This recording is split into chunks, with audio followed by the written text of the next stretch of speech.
Hello, well, I'm Andreas, or Kalcker, from the net. Maybe some of you on YouTube know. I just want to explain the Geet machine as I did in Amsterdam. So here's a working model, so everybody can make something, and I just want to explain in a short way. It's a standard generator, but just bought from the shop, and the point is, the Geet machine, like Pantone explained, is in the part right, but in the part it's a bit different. So basically you can see here the liquids. In the lower part you can see the water. In the upper part you can see the gasoline, because gasoline is lighter. The hot air is coming in from here, going down to the bottom, and so it's bubbling. It will bubble up and mix the water and the fuel together. And this fuel mixture is running through till the reactor. This reactor tube is surrounded by the escape. So it's getting hot inside, because the hot escape from the motor is just running through it. You mean the exhaust? The exhaust, sorry, not escape, the exhaust. Wrong word. And so the exhaust is heating up the intake where the water and gasoline mix. Running directly into the motor without no carburetor is not necessary, because this is a stationary motor. And well, I think the best would be just to show you now how it works.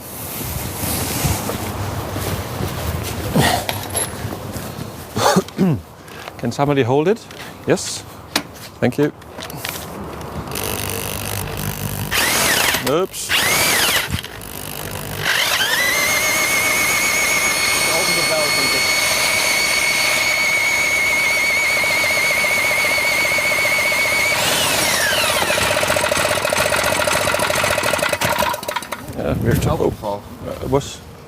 Oops, sorry, he's coming.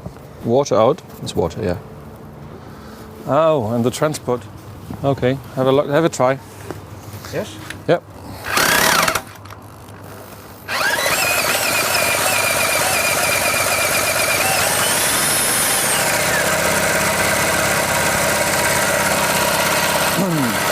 So when you see here in the bubbler, the water is mixed with the gasoline, and you can see that the kit of the question is there's a vacuum.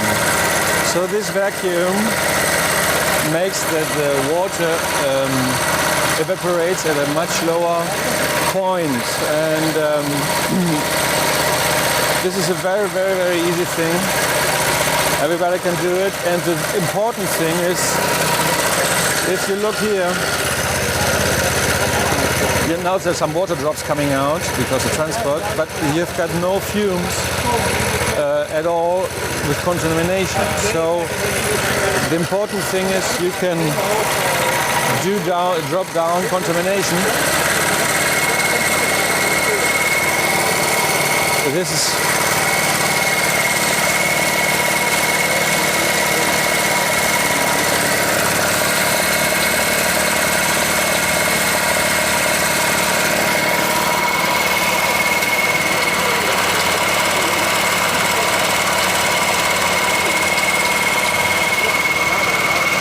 Wait a second. I want to move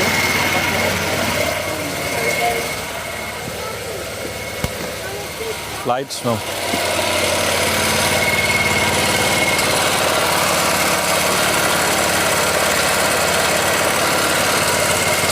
We have here the lights.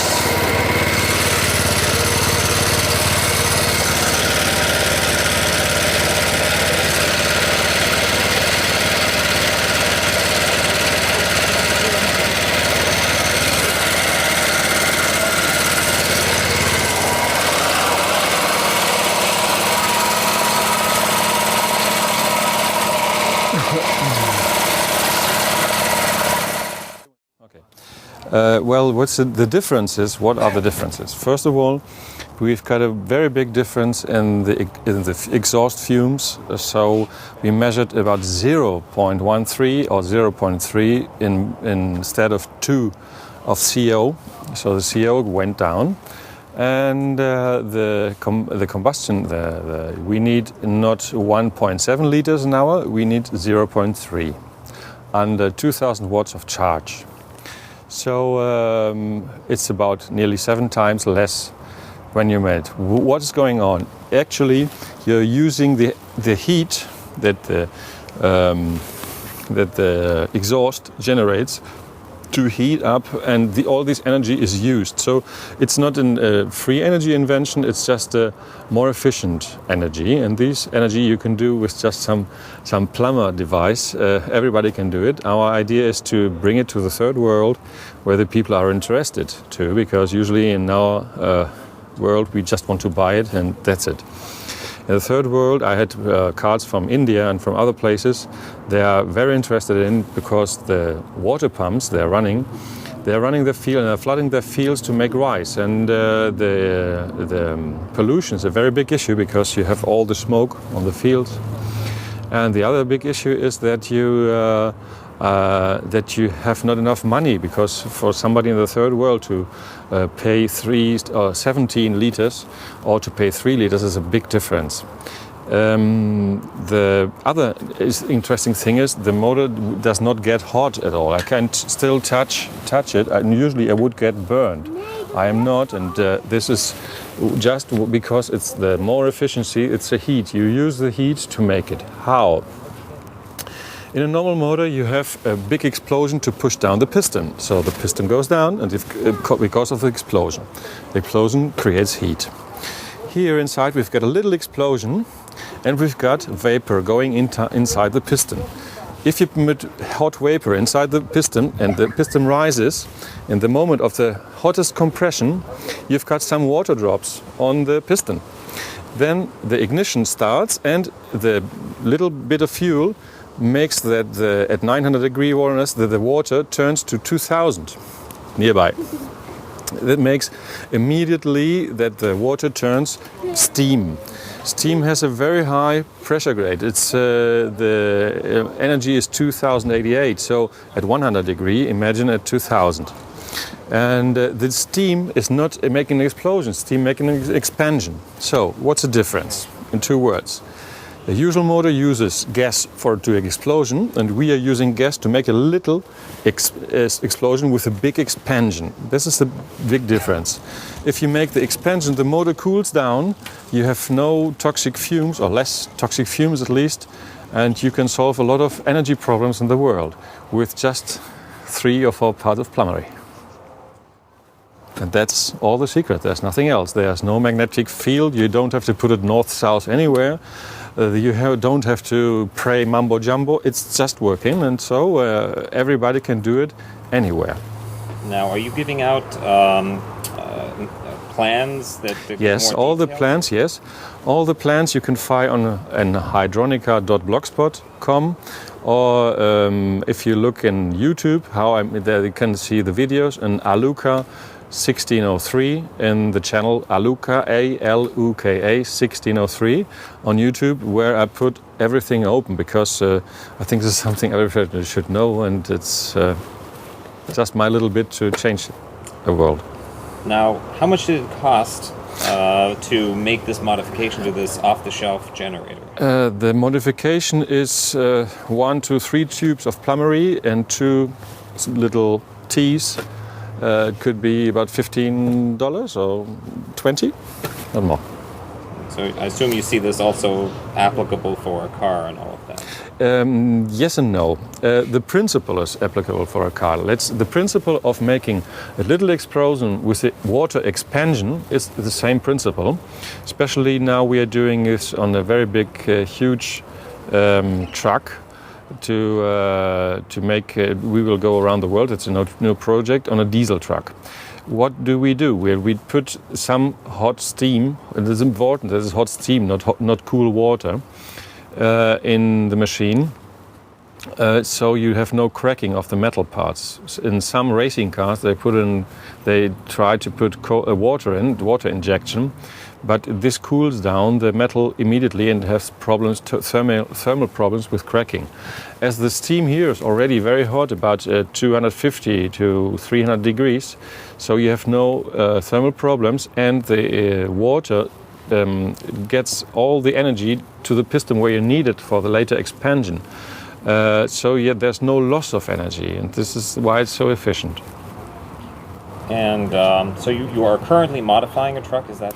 Yes, this is a 12-ton truck, 4x4 wheeled, military, big one, because lots of people said, well, this isn't very nice to have a small machine, but we want to see really something big going on. I have experiences from France, for example, where there's a website called Pantone, and there's a person, a farmer, his name is Andreas Geet. He's really a genius in my mind. So he managed to make a Massey Ferguson tractor, the standard tractor, from 21 liters of diesel an hour. He brought it down to 16, later to 10, and now it's running on 5 liters on diesel fuel an hour with 10 liters of water. And when is this going to be demonstrated? This will be demonstrated at the end of the year. We are still working on improvements, because it's not the same making a small motor than a 12-ton truck.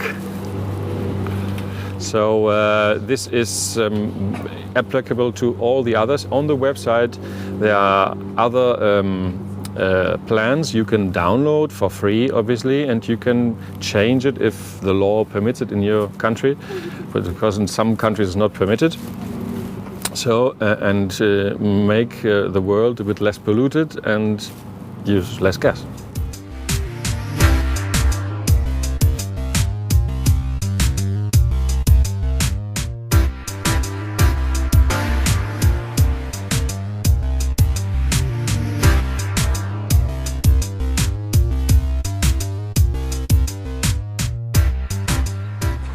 Well, my decision was to, he's a new owner of the machine, because, he was the responsible that I was having this conference in Amsterdam. Thank you, Herman. And I don't want to bring it back, so he's the new owner, and I will tell him some tricks inside. So, as everything has some details.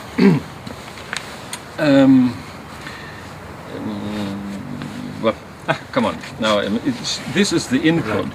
For example, if sometimes, if you run it, sometimes they make me some condensing water inside. So you started with the machine and you open the additional air throttle. This is not air throttle, it's additional air.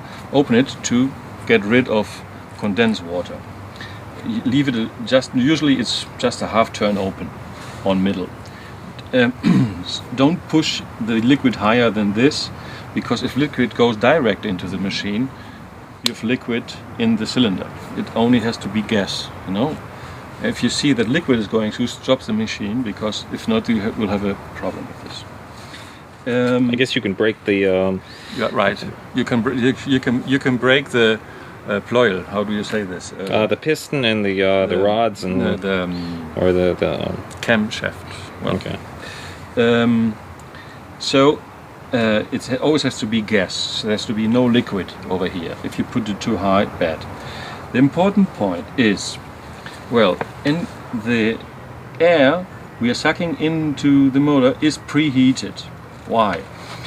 In usual Pantone, this is getting very cold. Sometimes too cold, and sometimes it freezes. So cold, because it's a vacuum here. So I preheated it in this. Air comes through, goes down to the bottom and bubbles. So you've got a bubbling mix here, and as this is a space and the motor sucks the air, so you've got a vacuum here. It means that the water is evaporating at a lower point. It does not boil at 100 degrees, it can boil at 60 degrees. Okay. You always, in this machine, a particular machine, you will use more gasoline and less water. Why? Because water evaporates at a different point, and gasoline always evaporates earlier. You know, it's an evaporation problem, nothing else. But even the little bit of water you're using is enough to bring down the consumption. If you want more efficient the machine, heat this up. Just heat it. So the mix goes in here, just through, and goes directly in the machine. There's no other issue. Well, sometimes you have to get rid of condensed water because you have a higher rate of condensing water, obviously, because you're using the water for the expansion. So I sometimes thought to make a little hole in here so you can tap the water out, because the water is not burned actually. Some water is burned as a dissociation because we had higher oxygen readings. And the higher oxygen readings, what does it mean? That at the point of the little explosion with the water drops, some of the water is dissociating into hydrogen, HHO. But it explodes immediately and it burns immediately, reacting again. But it bonds to the carbon and not to the hydrogen anymore. And so you have more oxygen in the output than in the usual motor. That's why. Actually, well, you need the plumbery stuff. This is just 1 inch and ½ inch. If you want to have heavier oils, you need just a longer one. Okay, made it longer and so it's hotter. So the hotter, the heavier could be the mix. So can this be used with diesel or gasoline? Yes, diesel you can mix, but you need at least have this on 57 degrees because flame temperature of diesel is 60 degree, you know. So I would make then a double processor. Let's say one input of diesel very hot and the other one even hotter on water. Yeah, to make just make it longer. Put 2 screws on, two valves on if you need to valve it. But this is let's say the basic start kit to make work your ideas and make it better, and tell the other people how to make it better. So there's nothing else. Okay, well. We're gonna demonstrate it. I hope so. Here in Holland, yesterday there came some people from the Geet, www.geet.nl, and they spoke to me. Spelled just so. Geet, Geet, yes, Netherlands, NL, and they have a website up, and they were very interested too because how do the stuff really works? And I only can repeat it. It's a small explosion with a big expansion of water, and the expansion cools down everything, and you can run any motor on this. I hope someday your bike, he's a very, very lovely Yamaha bike. I hope it will one day make less noise and less smoke. No, not less noise. Okay. Not less noise.